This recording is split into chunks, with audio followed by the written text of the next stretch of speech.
Bon, pour le setup de cette vidéo YouTube, on repassera. J'avais un setup incroyable qui était dans la cuisine, enfin dans le salon, qui est aussi la cuisine, sauf que madame a lancé le lave-vaisselle. Donc pour éviter qu'on entende le lave-vaisselle en fond, j'ai dû me rabattre ici. Mais bref, bienvenue dans cette nouvelle vidéo. Donc quand je suis arrivée aux États-Unis et que j'ai commencé à travailler, il y a un truc qui m'a vraiment choquée. En France, on a l'image du rêve américain. Carrière rapide, gros salaire et opportunités professionnelles. Mais il y a aussi des choses dont on vous parle jamais. Et aujourd'hui, je vais vous expliquer la réalité du travail aux États-Unis, en Californie du moins, selon mon expérience. Aux États-Unis, il faut savoir que 40 heures de travail par semaine, c'est la base.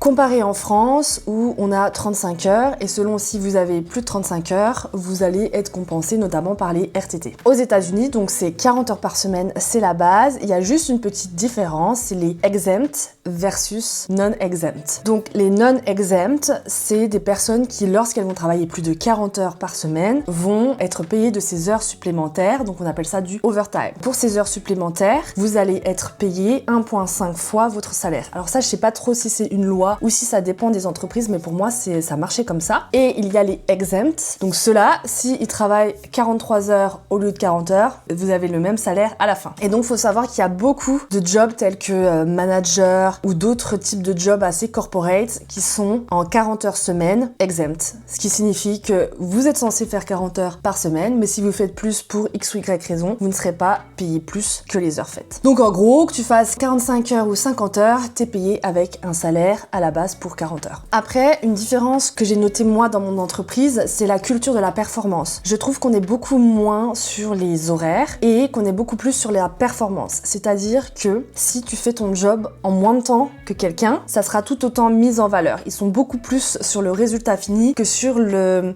temps que tu restes au travail, comparé en France où c'est vrai que jamais tu partiras à 4 heures en semaine à part un vendredi. Sinon, c'est mal vu ou tu dois dire à tes collègues, désolé, je me barre, j'ai un rendez-vous médical. Aux États-Unis, c'est très courant de voir quand même des gens partir à 16h, 16h30 ou même plus tôt parce qu'ils vont venir plus tôt au travail pour éviter le trafic. Les gens sont beaucoup moins à se soucier en fait de l'heure où vous finissez. Chacun vit sa vie et fait son taf. Ensuite, on va parler du plus gros choc culturel, les congés payés.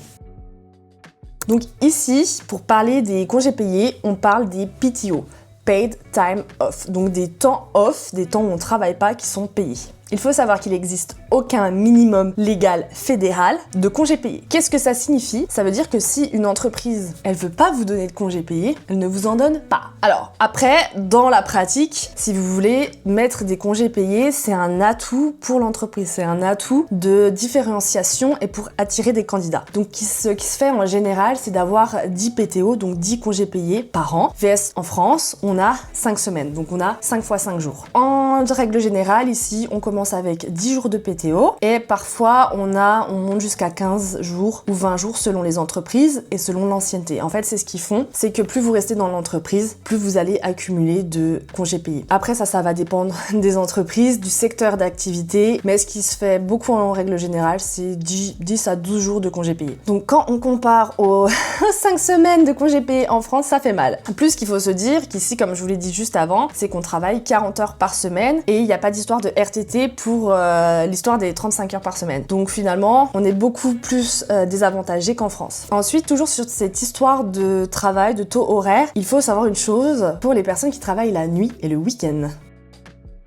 En France, on va avoir des majorations automatiques selon si on travaille sur des dimanches, par exemple, ou de nuit. Aux États-Unis, il n'y a pas de majoration fédérale pour le travail de nuit, le dimanche et les jours fériés. Donc, par exemple, pour ma part, je travaillais les jours fériés. En travaillant les jours fériés, le bénéfice que j'avais, c'est que j'étais payée x2. Mon salaire horaire était payé x2. Donc ça, c'était dans mon entreprise, ça a fonctionné comme ça. Si je voulais prendre ce jour off, je le prenais sans prendre sur mes PTO. Par contre, je n'avais pas le droit de poser de vacances avant ou après. C'est-à-dire que si ce jour férié ça tombait un lundi et que je ne travaillais pas le dimanche mais que je travaillais le mardi, je pouvais le prendre, j'étais payée normalement. Par contre, si je prenais ce jour et que je posais mes vacances le mardi, ce jour férié, je devais aussi le poser en vacances. Je sais pas si c'est clair, c'est assez compliqué, mais en grosso modo, les jours fériés, c'est quelque chose qu'on demande aux entreprises lors des entretiens, en tout cas qu'il faut demander, c'est de savoir si ces jours fériés sont accordés et comment ils sont payés, quelle est la règle. Je travaillais tous les dimanches, j'étais pas compensée au niveau du salaire. Je gagnais comme si je travaillais du lundi au vendredi. J'étais en horaire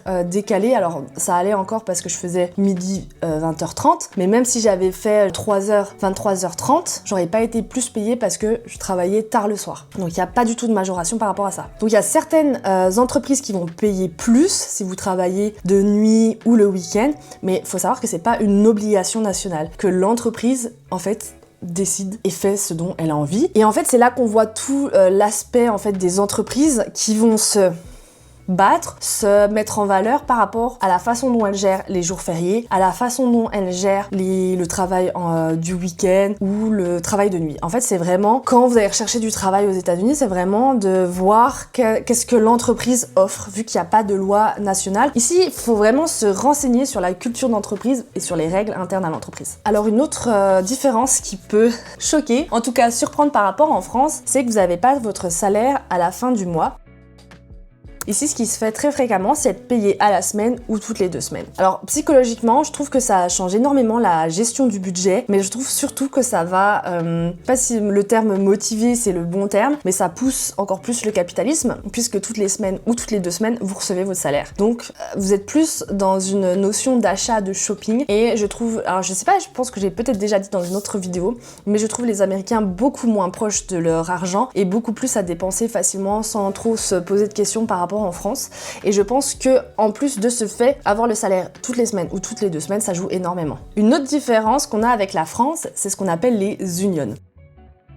Donc il faut savoir que les syndicats aux États-Unis, ça s'appelle les unions, et ce n'est pas aussi présent qu'en France. Donc ils existent surtout dans certains secteurs, comme l'industrie, les transports ou le secteur public, mais il y a énormément d'employés du secteur privé qui ne sont pas syndiqués, et les unions n'ont pas du tout la même force de frappe qu'en France, où les syndicats, ça a même un rôle politique. Ici, les unions, ça va déjà pas couvrir tous les employés. Ici, les unions, ils vont négocier donc le salaire, les conditions de travail et les avantages. Et alors comment ça se passe? Par exemple, dans un secteur d'activité, si vous avez un employé qui est syndiqué, qui a un union, et que vous changez ses horaires de travail ou vous lui demandez de faire quelque chose d'autre et qu'il n'est pas d'accord, très souvent ce qui va se passer, c'est qu'il va appeler l'union, et c'est l'union en fait qui va faire l'intermédiaire entre cet employé et le RH. Alors, il se peut que l'employé aille directement voir le RH, mais dès que c'est une question d'avantages ou de responsabilité, de périmètre d'action, de mission, très souvent, ils font appel aux unions. Alors, je sais pas comment ça se passe dans toutes les industries. Moi, je sais que c'était assez difficile puisque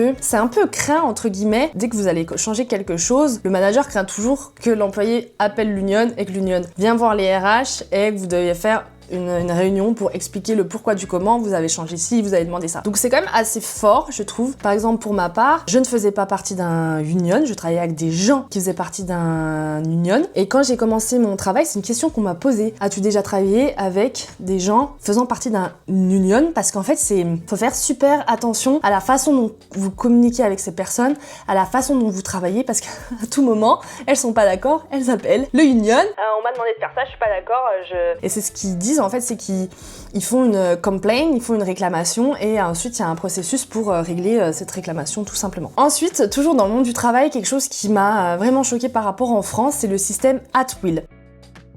C'est-à-dire qu'il n'y a pas de préavis obligatoire. Donc la plupart des emplois, ils fonctionnent sous ce système at will, sous ce principe qui est un employment at will, donc un emploi sans préavis. C'est-à-dire que si là, maintenant, je suis au travail, j'en ai marre, je peux démissionner sur le champ. Je pose ma démission, je pars. Mais alors oui, c'est très sympa en tant que salarié quand vous en avez ras-le-bol et que vous venez tout juste de trouver un boulot, vous pouvez vous en aller sur le champ. Par contre, faut penser dans l'autre sens. C'est que l'entreprise ou l'employeur peut vous dire ciao direct. Vous arrivez le matin, on vous dit bye bye, tu fais tes affaires, tu te barres. Donc ça fait que le marché de l'emploi est quand même assez tendu. En France, vous avez un manager qui part, il va avoir 3 à 4 mois de préavis pour partir. C'est-à-dire qu'il y a le temps de recruter quelqu'un, il y a le temps de faire une passation. Par contre ici, si vos managers, il dit je me barre, il se barre. Alors je parle d'un manager parce que c'est un poste avec beaucoup de responsabilités. Mais du coup, votre manager peut se barrer en 24 heures et vous avez personne pour le remplacer et vous n'avez pas eu de passation, donc il y a peut-être des choses qui géraient, vous n'étiez même pas au courant. Donc ça, c'est assez tendu et je trouve que ça peut laisser les équipes et l'entreprise dans des situations très délicates. Alors ce qu'il faut savoir, c'est que parfois les entreprises font des contrats où vous devez donner un préavis de 2 semaines. C'est pas dans toutes les entreprises et c'est pas une obligation. Mais en pratique, même si votre contrat est at will, donc sans préavis,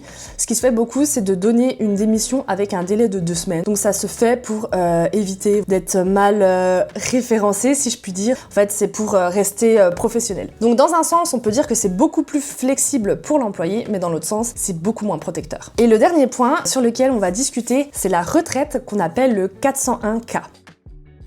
Alors la retraite ici, elle est très différente du système français. Alors il existe une retraite publique appelée Social Security, mais pour avoir une retraite confortable, il faut investir soi-même dans un plan qu'on appelle le 401K. Donc eux ils disent 401K. Donc c'est un compte d'épargne retraite. L'argent est prélevé sur ton salaire, il est investi et tu y accèdes à la retraite. Donc c'est pas obligatoire, tu choisis si tu contribues et tu choisis le montant. Et ensuite, il y a certaines entreprises qui matchent. Qu'est-ce que ça signifie matcher? Ça veut dire que si tu mets 5% de ton salaire toutes les semaines ou toutes les 2 semaines selon comment t'es payé, l'entreprise va ajouter 5% aussi. Donc le même montant en fait va matcher le montant et va implémenter dans ton 401K le même montant que tu as mis. Et bien évidemment, si tu mets rien sur ce 401K, tu n'as rien. Donc finalement, aux États-Unis, la retraite, elle est beaucoup plus basée sur la responsabilité individuelle qu'en France, où vous êtes prélevé finalement automatiquement. Une autre différence, c'est qu'en France, on va parler d'un âge légal pour partir en retraite et toucher la totalité de sa retraite, qui est de 62-64 ans, ça dépend. Sujet houleux, on va pas rentrer là-dedans, mais aux États-Unis, c'est différent. Aux États-Unis, il n'y a pas d'âge unique pour arrêter de travailler et de toucher une retraite. Donc pour toucher la retraite publique, donc la Social Security, on peut commencer à la toucher à 62 ans. Donc on peut commencer à la toucher à 62 ans, mais il y a une réduction permanente. Par contre, l'âge plein pour toucher cette retraite,